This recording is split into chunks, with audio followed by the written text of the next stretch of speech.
बिस्मिल्लाहिर्रहमानिर्रहीम। मैं हूं नदीम रजा। पाक भारत जंग का खात्मा हिंदुस्तान की रुसवाई पर हुआ है।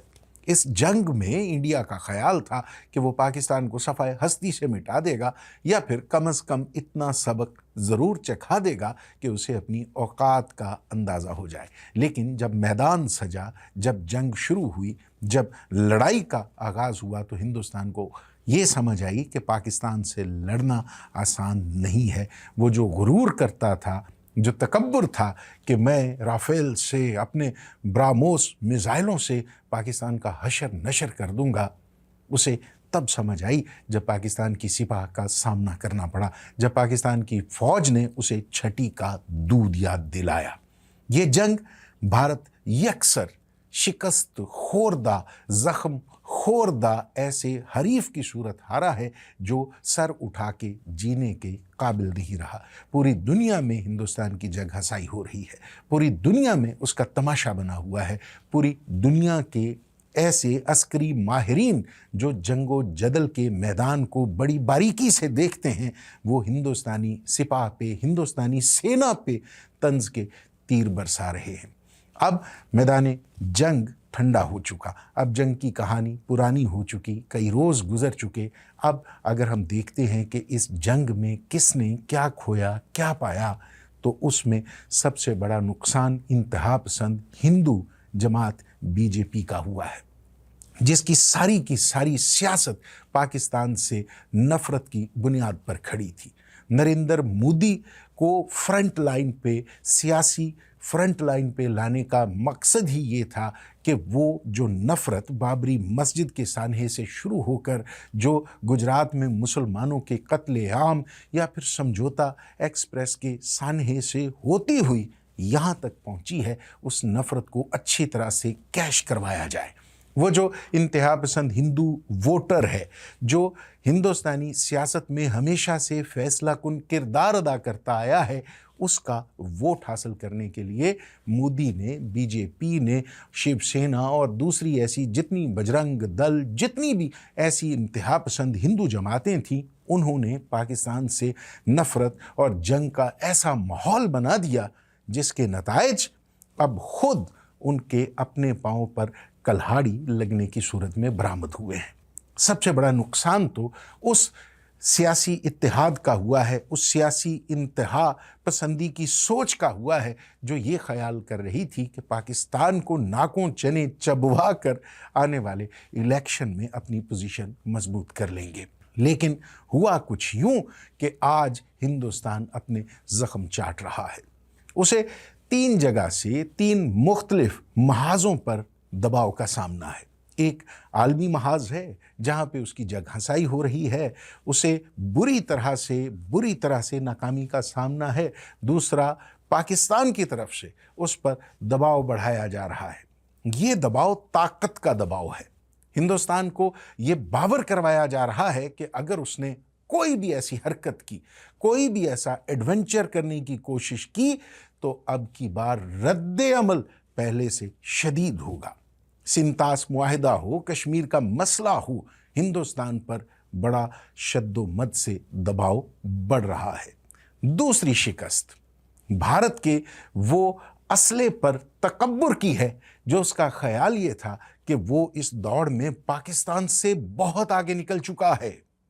उसका ख्याल था कि वो पाकिस्तान पर बेबुनियाद इल्ज़ामात आयद करके अपने उस असले के ज़ोर पर पाकिस्तान को इतना कमज़ोर बना देगा और उसके बाद आलमी महाज पर, खारजी महाज पर उसे उन ताकतों की हमायत भी हासिल होगी जो हमेशा हिंदुस्तान की तरफ अपना झुकाव रखती हैं।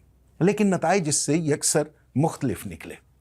अब की बार पाकिस्तान की खारजा पॉलिसी इंतहाई कमज़ोर होने के बावजूद, पाकिस्तान की वजारत खारजा बहुत मुस्ताद नहीं थी, लेकिन इसके बावजूद हिंदुस्तान को बुरी तरह से पिटता देखा है दुनिया ने। इस महाज पर ना रशिया उसके साथ खड़ा हुआ, ना अमेरिका ने, जिसके कारोबारी मुफादात, जिसके अस्करी मुफादात उसके साथ जुड़े हुए हैं, ना तो वो उसके साथ पूरी तरह से खड़ा हुआ है। सिर्फ एक इजराइल है जिसका हिंदुस्तान के साथ खड़े होना बनता है, समझ में भी आता है। इसके बरअक्स पाकिस्तान की हमायत करने वालों में ऐसे ममालिक भी थे जो तमाशाई नहीं थे, पाकिस्तान को मुआवनत फराहम करने वाले थे, जैसे तुर्की, चाइना, आज़रबाईजान और भी दूसरे ममालिक, जिनमें हम सऊदी अरब का भी जिक्र कर सकते हैं। अगरचे वो पाकिस्तान की मैदान जंग में हमायत नहीं कर रहा था, लेकिन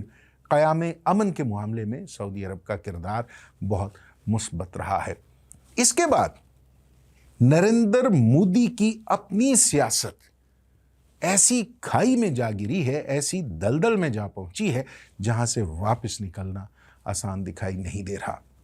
जो हिंदुस्तानी पॉलिटिक्स को समझते हैं, जो हिंदुस्तानी सियासत को समझते हैं, वो ये तबसरा कर रहे हैं कि आइंदा इंतखाबात में मोदी अव्वल तो अपनी जमात को, अपने इस इत्तेहाद को लीड नहीं करेंगे, उनकी जगह पे बीजेपी कोई नया चेहरा लाएगी। अगर एक बार फिर बीजेपी नरेंद्र मोदी पे जुआ खेलती है तो फिर इसका नतीजा यकसर मुख्तलिफ बरामद होगा। इंतहा पसंद हिंदू भी उससे नाराज है, इंतहा पसंद हिंदू भी उससे नाला है, जो ये तवक्को किए बैठा था कि एक तरफ पाकिस्तान को सबक सिखाया जाएगा और दूसरी तरफ हिंदुस्तान में मौजूद मुसलमानों के साथ वो सलूक किया जाएगा कि वो हिंदुस्तान को छोड़ देंगे या फिर वो हिंदू धर्म इख्तियार कर लेंगे। मजीद आगे बढ़ के देखते हैं तो एक ऐसा हरीफ भी है जिससे कभी मुसलमान जीत नहीं पाए, लेकिन यहाँ पाकिस्तानी सिपाह ने, पाकिस्तानी फौजों ने उसे धूल चटा दी, चारों शाने चित कर दिया उस इजराइल को जिसने मिस्र समेत लबनान, शाम, कितने ही इस्लामी मुल्कों का जीना हराम किया हुआ था। दुनिया में दहशत गर्दी की सबसे बड़ी जड़ इजराइल, यहूदियों की वो सोच जो मुसलमानों को नीस्तो नाबूद करने की बुनियाद पर हिंदू सोच से हम आहंग है, पाकिस्तान ने उस सोच को इस मैदान जंग में दफन किया है। अगरचे हनूदो यहूद का ये गठजोड़ एक बार फिर पाकिस्तान को, एक बार फिर पाकिस्तानी सिपाह को, एक बार फिर इस रियासत को नुकसान पहुंचाने की प्लानिंग कर रहा है, मंसूबाबंदी कर रहा है, लेकिन पाकिस्तान ऐसा कमज़ोर मुल्क नहीं है जो पलट के जवाब ना दे सके। लिहाजा अब की बार अगर वो आएंगे तो फिर दोबारा आने के काबिल नहीं रहेंगे। इसके अलावा मोदी सरकार, जिसके हवाले से ये कहा जाता है कि वो हिंदुस्तान की सियासी तारीख में मजबूत तरीन सरकारों, हुकूमतों में से एक है, वो भी इस जंगी रुसवाई का, जंगी नाकामी का बोझ नहीं उठा पा रही। हो सकता है आने वाले दिनों में मोदी को मंजर से हटा दिया जाए, हो सकता है मोदी सरकार गिर जाए, हो सकता है कि मोदी सरकार जिस इत्तेहाद के सहारे खड़ी है वो इत्तेहाद बिखर जाए, हो सकता है आने वाले दिनों में भारतीय इंतखाबात में कुछ और ही फिजा हो, कुछ और ही लोग दिखाई दें। लेकिन पाकिस्तान को, पाकिस्तान से मोहब्बत करने वालों को किसी खुशफहमी में मुब्तला नहीं रहना चाहिए, क्योंकि जिस कदर जहर इंतहा पसंदी का मोदी ने, बीजेपी ने हिंदुस्तानी कौम में भर दिया है, उसके बाद उस कौम से, उस रियासत से, उस मुल्क से किसी खैर की तवक्को नहीं करनी चाहिए। जहाँ हमने बहुत से अनासर देखे, वहाँ एक उनसर ऐसा भी है जिसे इस जंग में सबसे बुरी शिकस्त का सामना करना पड़ा है, और ये है हिंदुस्तानी मीडिया। हम लोग यहाँ दूर से बैठकर सोचा करते थे कि शायद हिंदुस्तानी मीडिया बहुत मैच्योर है, कम से कम बॉलीवुड में ऐसा मीडिया दिखाया जाता था जो ऐसी खबर देता, जो ऐसे तबसरे करता या फिर गेम चेंजर के तौर पे अपना किरदार निभाता। बहुत सी ऐसी फिल्में बनी, बॉलीवुड ने अपने मीडिया का जो एक तसव्वुराती एक खाका पेश किया हुआ था, इस जंग की कवरेज ने उसे यकसर तब्दील करके रख दिया है। जिस तरह से झूठी खबरें दी, जिस तरह से जनरल आसिम मुनीर की गिरफ्तारी हो, लाहौर के साहिल पे इंडियन नेवी का लंगर अंदाज होना हो, कराची तबाह करना हो, रावलपिंडी स्टेडियम को मलिया मेट कर देना हो, मलबे का ढेर बना देना हो, चीचावतनी एयरपोर्ट पे कब्जा कर लेना हो, ऐसी दुर्फुंतनियाँ छोड़ी हैं हिंदुस्तानी मीडिया ने कि वो ये दिए 4 दिन भी नहीं जले और इस बुरी तरह से एक्सपोज हुआ है हिंदुस्तानी मीडिया कि अब खुद हिंदुस्तानी अवाम जो थोड़ा बहुत शऊर रखने वाले लोग हैं वो लानतें बरसा रहे हैं कि अर्नब गोस्वामी की तर्ज का मीडिया चल नहीं सकता।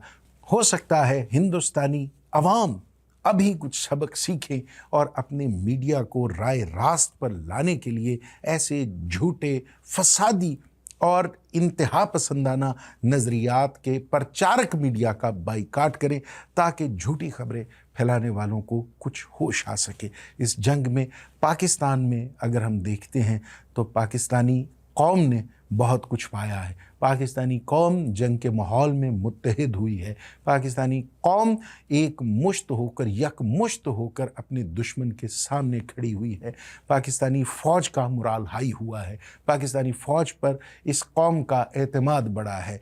सियासी जमातें जिनमें शदीद इख्तलाफात थे, वो सियासी जमातें कम अज़ कम जज्बा हुब्बुल वतनी से, हिब्बुल वतनी के इस जज्बे के धागे में ऐसी पिरोई गई हैं कि उन्हें बड़ी देर के बाद, बहुत अरसे के बाद, बहुत दिहाइयों के बाद यूं मुत्तहिद देखा जा रहा है। आने वाले दिनों में मुश्किल हालात हो सकते हैं। हिंदुस्तान पलट के वार कर सकता है, शिकस्त खोर्दा है, ज़ख्मी सांप है। सांप की फितरत यही होती है कि जब भी उसे मौका मिलता है वो डसता है। पाकिस्तान को मुस्ताद, होशियार रहना होगा। उसका चालाक, जख्म खोरदा दुश्मन एक जख्मी सांप की तरह, और सांप की फितरत ही ये होती है कि वो मौके की तलाश में रखता है, वो पलट के वार करेगा। पाकिस्तान ने बैक वक्त इसराइल और हिंदुस्तान को शिकस्त दी है। दोनों का गठजोड़ है। दोनों सोच विचार कर रहे हैं कि किस तरह से पाकिस्तान का जो एक मुराल हाई है, पाकिस्तान की सिपाह का, इस्लाम की सिपाह का, मुसलमानों की फ़ौज का जो मुराल हाई हुआ है, उसे किस तरह से फिर रुस्वा किया जाए, उस मुराल को ख़त्म किया जाए, डाउन किया जाए। उसकी मज़मूम साजिशें होंगी, कोशिशें होंगी, लेकिन पाकिस्तान को, पाकिस्तान की कौम को मुत्तहिद होकर इत्तेफाक, इत्तेहाद से अपनी रियासत का, अपनी सरहदों का दिफा करना है। इसी तरह से यकमुश्त होकर दुश्मन का मुकाबला करना है। उसके ना सिर्फ दांत खट्टे करने हैं बल्कि उसके दांत तोड़ने भी हैं, ताकि वो दोबारा ऐसी जुर्रत, ऐसी जारहियत ना कर सके। अल्लाह रब्बुल आलमीन से इस्तदा है कि वो इस रियासत पर, इस रियासत के अवाम पर अपनी रहमतों, नेमतों और बरकतों का नुज़ूल रखे। इजाज़त दीजिए। खुदा हाफिज़।